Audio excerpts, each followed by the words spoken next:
নমস্কার সবাইকে, আবারও একটি মালা ডেইলি ব্লগে আপনাদের স্বাগত জানাই। এইটা কি বলবেন আপনারা, কে কি বলেন অবশ্যই জানাবেন। এটা আমরা খেসারি কলাই বলি। তো মা এটা ভিজিয়ে রেখেছিল আগে থেকে।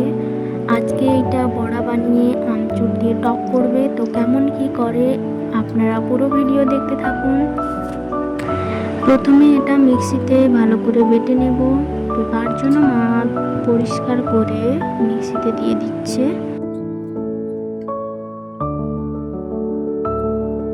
এর মধ্যে মা দিয়ে দিল কিছুটা গোটা জিরে, দিয়ে দেবে দুটো শুকনো লঙ্কা, লবণটা দেখে দেবেন আপনারা কেমন কি প্রয়োজন হয়। তো মা দেখে দিয়েছে, যতটা কলাই ভিজিয়েছিল সেরকম অনুযায়ী দিয়েছে।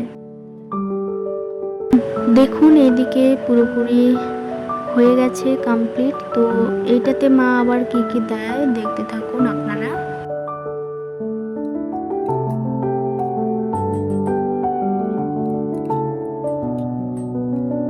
দিয়ে দেবে কিছুটা হলুদের গুঁড়ো, কিছুটা লঙ্কার গুঁড়ো।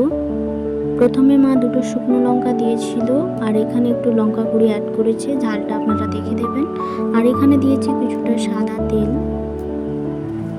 তারপরে এটাকে ভালো করে মিক্স করে নেবে হাতের সাহায্যে।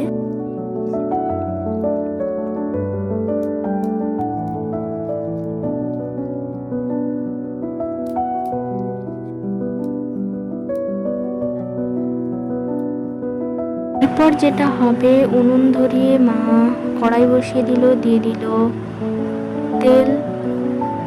তেলটা গরম হয়ে যাওয়ার পর এখানে দিয়ে দেবে বড়িগুলো। প্রথমে তেলে ভেজে নেবে। কীরকম দিচ্ছে দেখুন, বড়িগুলো ছোট ছোট আকারের হবে, এরকমভাবে দিয়ে দেবে। দিয়ে এগুলো সব ভেজে নিতে হবে ফার্স্ট।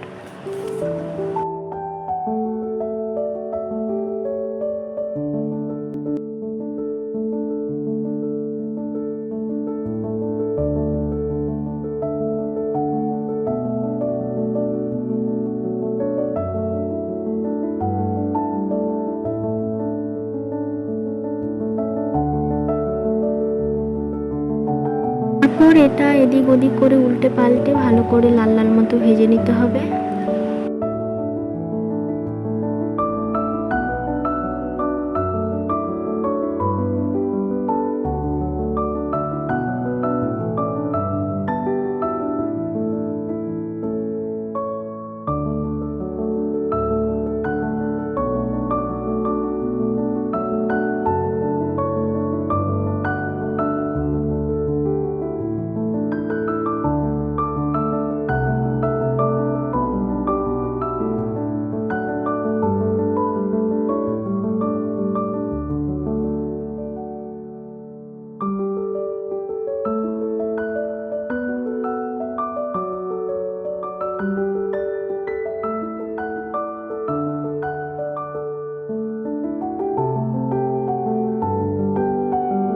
এই দেখুন এরকম ভাবে সবকটা ভেজে নিতে হবে। আর এইদিকে ভাজার পর মা আমাকে একটু বললো টেস্ট করার জন্য, দিয়েছিল।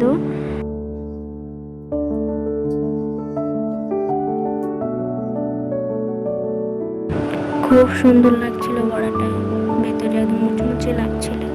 তো তারপর টকে দিলে তো একটা আলাদাই ব্যাপার। আর আমরা টক খেতে খুব ভালোবাসি। আমাদের বেশিরভাগই প্রায় বাড়িতে এরকম টক বানিয়েই আমরা খাই। তো তার জন্য আপনাদেরকে এটা একটু শেয়ার করলাম।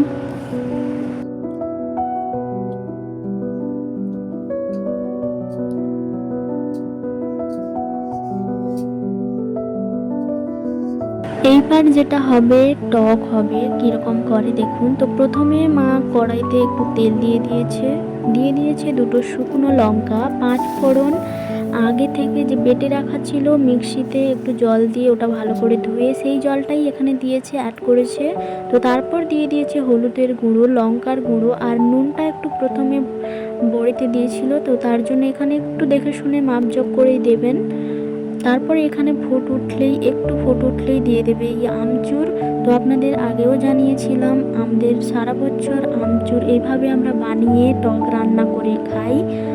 তো সেটা আমচুর দিয়ে দিলে এবার যেটা ভেজে রাখা সবকটা বড়ি ছিল আগে থেকে, মা যেটা ভেজে রেখেছিল ওইটা এর মধ্যে দিয়ে দিল।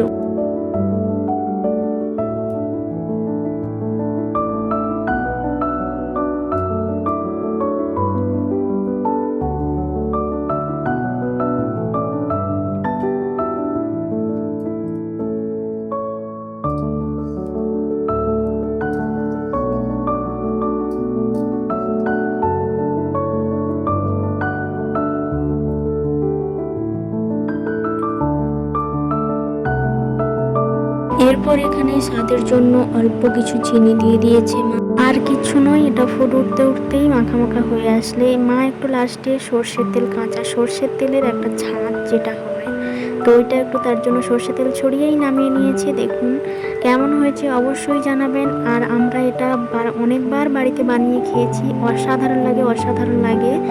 তো আপনারা একবার বানিয়ে অবশ্যই ট্রাই করবেন আর আমাকে জানাবেন কেমন কি। আজকে এই পর্যন্ত, দেখা হবে পরবর্তী একটি ব্লগে। ভালো থাকবেন সবাই, আর থ্যাংক ইউ সবাইকে।